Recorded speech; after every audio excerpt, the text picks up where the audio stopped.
तो राजनीति की जब बिसात बिछी हुई है और 2019 की तैयारी हो रही है और राहुल गांधी के खासम खास केंद्र में नंबर 2 की भूमिका में रहने वाले अब नजर आने वाले अशोक गहलोत राजस्थान के मुख्यमंत्री के इलाके में गृह जिले में अगर हालात ऐसे होंगे और अपराधी बेखौफ होंगे तो प्रदेश में कानून व्यवस्था की स्थिति क्या होगी, अंदाजा आप लगा सकते हैं। हमारा काम है जो तस्वीर है वो आपके सामने लेकर आना, सरकार का काम है उसे ठीक करना। बहरहाल सरकारें क्या वाकई में अपना काम ठीक से कर रही है, ये जानने की कोशिश हमने देश के हमारे सहयोगियों के जरिए हर हिस्से में की है। हमने रुख किया उत्तर प्रदेश की राजनीति का। भारतीय जनता पार्टी ने लोकसभा चुनाव की तैयारियों के बीच क्या कुछ किया उत्तर प्रदेश में। यूपी में सपा और बसपा के गठबंधन में कांग्रेस के शामिल नहीं होने के बाद सियासी जानकार इसे कमजोर बता रहे हैं, लेकिन पत्रिका टीवी ने जब ग्राउंड जीरो से जमीनी हकीकत का पता लगाया है तो सामने आया कि इस बार मुख्यमंत्री योगी आदित्यनाथ की धरती पूर्वांचल में राजनीति के रंग बदलते नजर आ रहे हैं।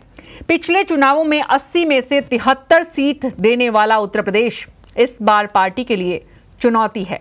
पूर्वांचल की 26 सीट पर भाजपा को गठबंधन से सीधे कड़ी टक्कर मिल रही है। ऐसे में प्रधानमंत्री नरेंद्र मोदी और मुख्यमंत्री योगी आदित्यनाथ की प्रतिष्ठा दांव पर है। कैसे, देखिए पत्रिका टीवी की ये विशेष रिपोर्ट। लोकसभा चुनाव में भाजपा के लिए चुनौती बना उत्तर प्रदेश। पूर्वांचल की 26 सीट पर गठबंधन देगा सीधी टक्कर। दांव पर पीएम मोदी और सीएम योगी की प्रतिष्ठा। विकास को तरस रहा बनारस और गोरखपुर।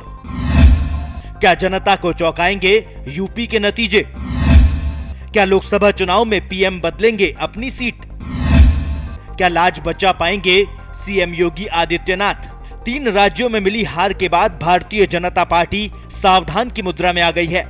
लोकतंत्र के मंदिर यानी संसद में सबसे ज्यादा सांसद भेजने वाले उत्तर प्रदेश में पार्टी संकट में जाती नजर आ रही है।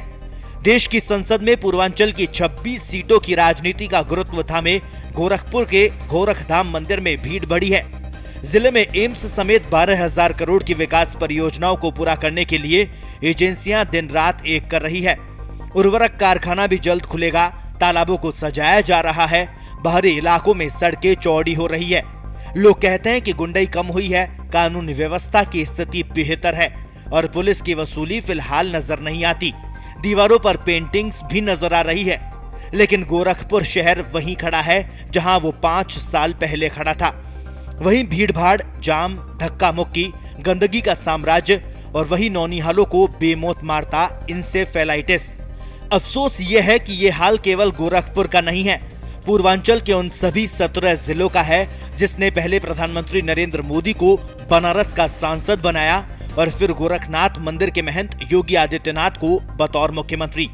पूर्वांचल के विकास की गाड़ी कितनी तेज चल रही है इसका अंदाजा प्रधानमंत्री मोदी की संसदीय सीट से सीएम योगी के गोरखपुर को जोड़ने वाली सड़क की दूरदर्शा से लगाया जा सकता है।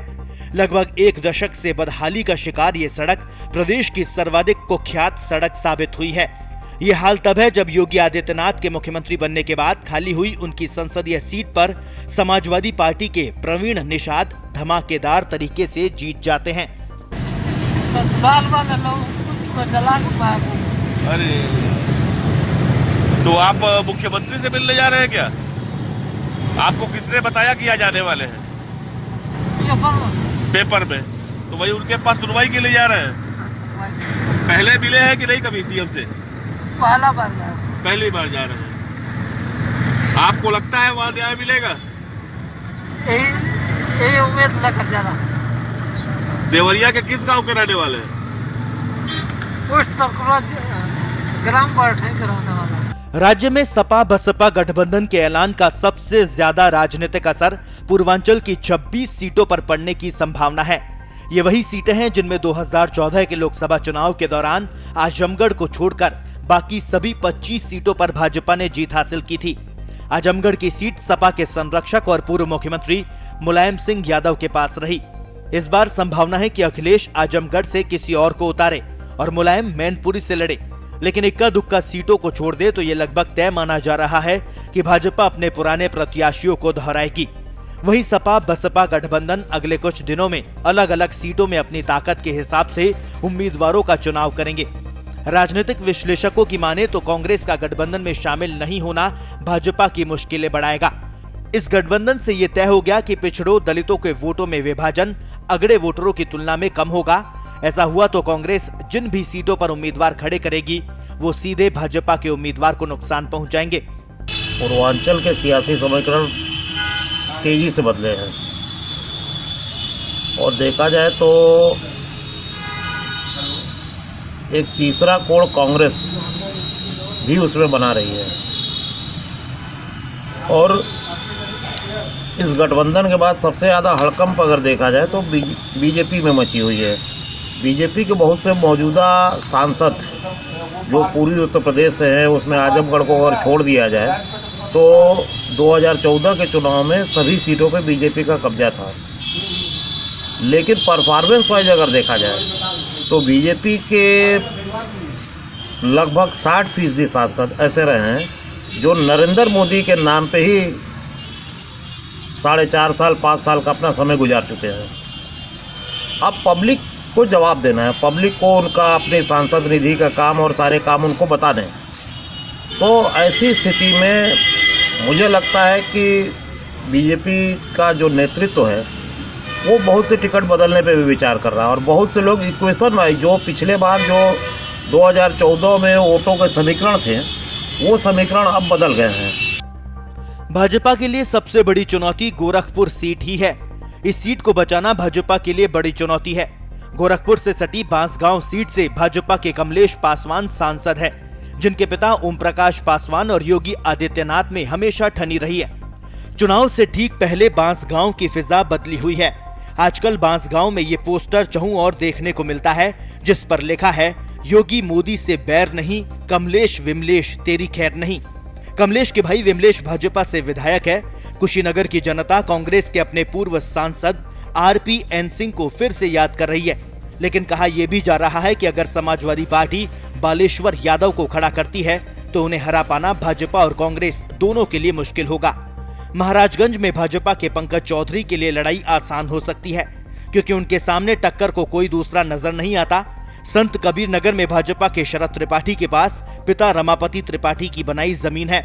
बनारस में अगर प्रधानमंत्री दोबारा चुनाव लड़ते हैं तो मुमकिन है कि इस बार सपा बसपा गठबंधन की घेराबंदी ज्यादा तगड़ी हो। यह भी संभव है कि बनारस सीट पर कांग्रेस समेत अन्य विपक्षी दल मिलकर जंग लड़े। सोनभद्र, मिर्जापुर, चंदौली में भाजपा का मुकाबला एंटी इनकम्बेंसी के साथ जातीय समीकरणों से होना है। देवरिया से कलराज मिश्रा की जगह नया उम्मीदवार उतारने की सुगबुगाहट है। मऊ से हरिनारायण राजभर के लिए इस बार लड़ाई पहले से मुश्किल होगी। पिछले 1 साल से उत्तर प्रदेश में काफी कुछ बदला है। जब से योगी जी मुख्यमंत्री बने, अभी हम आ रहे थे तो लोगों ने कहा कि काफी कुछ गोरखपुर में बढ़िया हुआ है, अच्छा हुआ है, सड़कें अच्छी हुई है, लोगों कानून व्यवस्था की स्थिति बेहतर हुई है। अब जबकि लोकसभा चुनाव होने हैं, ये देखना होगा कि ये मंदिर जो है क्या भूमिका निभाता है। आपको बता दें कि इस बार के लोकसभा चुनाव में न सिर्फ मोदी जी की अपनी शख्सियत, भाजपा केंद्र में भाजपा सरकार की जो उपलब्धियां हैं उनको वो भी जनता के निगाह में रहेगी। इसके साथ साथ जो पिछला 1 साल बीता है योगी आदित्यनाथ का उत्तर प्रदेश में बतौर मुख्यमंत्री, उस पर भी निगाह रहेगी जनता की।